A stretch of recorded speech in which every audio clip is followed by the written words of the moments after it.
Hi, and welcome to the Little Blessed Homeschool YouTube channel.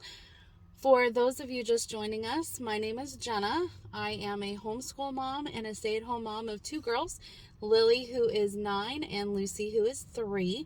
Today we have a little change of scenery. I'm actually in my car, but in today's video, I wanted to talk about doubting your decision to homeschool. So stay tuned.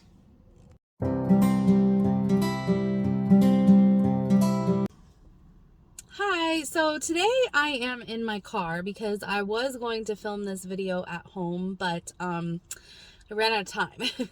And my daughter is in her coding class right now, so I am chilling in the car waiting for her to get done with her class. And I thought I might as well chat about doubting your decision to homeschool. And this topic comes up a lot. I would say about 99.9% of the homeschool moms that I have talked to have said that they have doubted their decision to homeschool numerous times. I myself have doubted my decision to homeschool numerous times. This is our second full year of homeschooling, and the first year was pretty rough. I'm not going to lie. I'm not going to sugarcoat it. It was not all rainbows and butterflies all the time. It was actually super, super rough. And, my daughter, my oldest one, was in daycare from the age of 1 until she went to kindergarten at age 5. And then she went to kindergarten, which was full day kindergarten. And then she went to first grade, and she did half of first grade before COVID hit, and then she was sent home.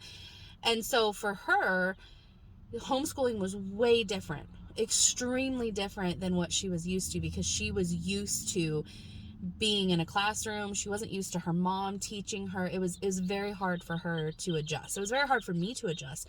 I went to public school my whole life, and so getting out of that public school mentality and getting that out of my brain took almost an entire year.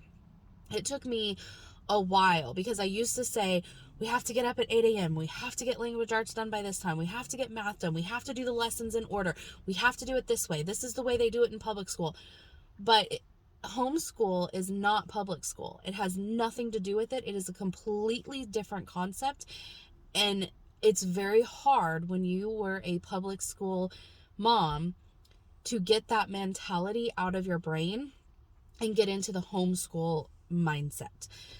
There were numerous times in the first year when my daughter was pushing back, didn't want to do the work, doesn't want to read, didn't want to do the math, didn't want to do anything. She'd wake up in the morning and go, do we have school today? I don't want to do this. I just want to play on my computer all day. And there were days when I would get angry with her because she wasn't doing what I wanted her to do. And I would get very upset. And then I had to just, take a step back and say, this is new for her. This is new for me. This is new for everyone. And in all reality, we really have to adjust to something new, and we need to be patient with each other. And when I would step back and give myself some grace and give myself some time, I would reassess and reevaluate my decisions. And I always came back to homeschooling is the best option for us. And even though there was numerous times where I said, I'm sending this kid back. I'm going to be real with you. There's a couple times where I was like, that's it. She's going back to school. I can't do this. And that's okay. That's okay to have those feelings. That's okay to have that go on in your head. But as long as you come back to what is true for you, if you homeschooled and you just decided it really just did not work for you, that's fine too. That's totally fine. But homeschooling, once I researched it and once I really got into it, I knew that homeschooling was the only way for us. And it was the only way for our family to really get to know, connect with each other. And it was really the only option that I wanted. So I knew in my heart of heart that I had to make this work and I had to figure out a way. So I changed curriculums a couple times to see if maybe that would help. We did eventually find one that she does like, and we've stuck with it for the second year now. We are coming up at the end of our second year, and I will tell you that the second year has gone so much better. No arguing. I don't even think we've had one single argument about her not wanting to do work. She knows when school starts, I mean, we don't really start at a certain time. I always just wake up and say, hey, I'm going to cook breakfast, and then I'll call them down for breakfast. And then after breakfast, I say, let's clean up and let's get ready for school. And then we always do my youngest daughter first, which her lessons are like 20 minutes, if that.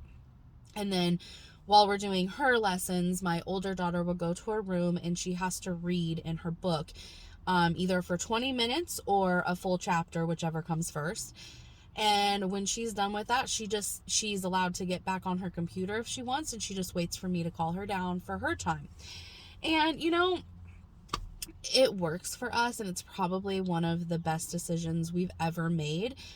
But if you are doubting your decision to homeschool, just take a step back, take a deep breath, and really evaluate if homeschooling is for you. Because I'm not gonna lie, it's not for everybody. I mean, there are so many moms that I've met that are just like, I just can't do it. And that's okay too. That's okay. If public school or charter school or private school, if that's the way you gotta go, then that's the way you gotta go. But before you make any harsh decisions, you need to really look down deep in yourself, really think about your decision, and really dig deep to figure out if that is really the decision, if you're really going to quit and send your kid back. Now, our first year, there was not an option. Well, there kind of was. There wasn't really an option for me to send her back because it was during COVID. And so the school that she was going to was actually closed for the first semester. And then the second semester, I believe they started letting people come back, but you had to apply to come back. Otherwise, you were virtual. And I'm not 100% sure because I wasn't totally paying attention to it because we were homeschooling. And so my first year, I had to power through it. I had to figure this out. I had to get this going because it was my only option. And virtual learning in my daughter's county, because we did start with virtual learning when COVID very first hit, because she was in first grade in public school, it was a disaster. That was worse than homeschooling. That was the worst. And I just knew at that moment that, public school is just not for us. And, like I said, first year was really rough. I am not going to lie. There's a lot of people that think that homeschooling is just rainbows and butterflies and that your kid is going to do exactly what you say, when you say it, and how you say it. And that is not true, my friend. That is not true. Your kids are going to push back. They are going to argue with you. They are going to fight with you. I'm guaranteeing you it is going to happen. But you have to be able to push through that, and you have to be able to push your kids through that, because it is a hard transition. Now, my youngest, who is 3, she'll be 4 in June, she's never gone to daycare. She's never gone to a preschool. She's never, ever gone to anything. And so for her, this is normal. And so, she never pushed back. I mean, she always comes and does her work, does exactly what I say. This is what mama says I got to do. This is what I got to do. And I think for her, it might be a little easier. But like I said, my older one, she pushed back hard, very hard at first. But now the second year has been really great. I honestly don't think we've had one single argument. Well, that's a lie. She doesn't like to read. She only likes to read if it's about Roblox, Pokemon, or Minecraft. And so unless it's that, she does kind of fight me on the reading. But I always make it better for her in a way. Like I always say, okay, so let's only read 7 pages instead of the 20 something and we split it up. Because, even though the lesson says read 20 pages in this book, my daughter is just not into that kind of reading. And I'm going to actually explain to you guys in another video when I do the curriculum that we have chosen for next year. I'm not 100% complete on everything, so I didn't make a video yet, but I have decided a few things about next year's curriculum, and one of them is about language arts. And so I'm hoping over the summer I'll have it all completed. My husband and I are actually going to the homeschool conference in Winston-Salem, North Carolina at the end of May. And I want to check out some other curriculums because I've never been to this conference, which I will be doing a video on it. So I'm pretty excited. But I've heard from other moms that have gone that the curriculum that they have there is just like so much. And so you really got to pay attention and look for the right curriculum.